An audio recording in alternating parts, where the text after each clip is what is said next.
Assalamualaikum warahmatullahi wabarakatuh. Berita agak panas sikit pada hari ini kerana bapa setan ini dikatakan pada semalam pada wartawan, kita akan berikan kebenaran pada Israel untuk terus dan meneruskan serangan terhadap Hizbul untuk mengurangkan kekuasaannya. Tetapi dalam masa yang sama, kita dibenarkan Presiden Syria Ahmad Al-Sharaa pun untuk masuk bergabung dalam keadaan ini dan untuk mengawalkan keadaan di Lebanon. Korang tahu tak apa maksudnya?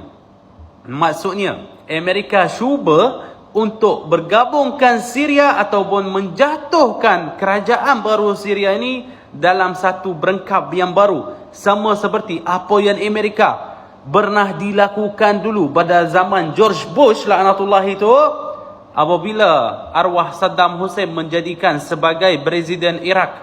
Pada waktu itu mereka meminta Iraq untuk masuk berperang dengan Iran, dan juga kemudian mereka meminta arwah Saddam Hussein untuk serang Kuwait dan masuk jajah Kuwait.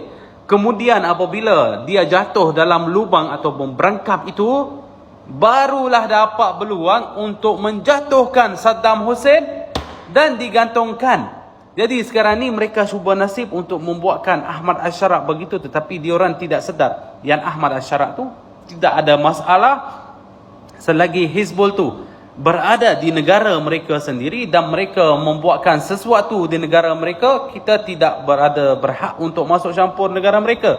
Negara mereka boleh diuruskan oleh mereka sendiri. Jadi buat apa sebagai kerajaan Syria ataupun negara bersebelahan kita nak masuk berperang dengan satu saudara mara kita di sana? Tak kisah diorang ni pernah buat apa-apa di Syria, tetapi mereka tidak serang kita. Jadi buat apa kita nak pergi serang dia?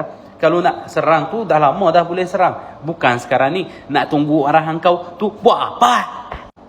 Kau boleh pergi main dengan orang yang tidak guna otak, kerana Presiden Syria itu bukan orang gila nak bagi ikut arahan kau untuk menyerangkan Hizbullah di sana dan untuk mensusahkan orang Syria lagi.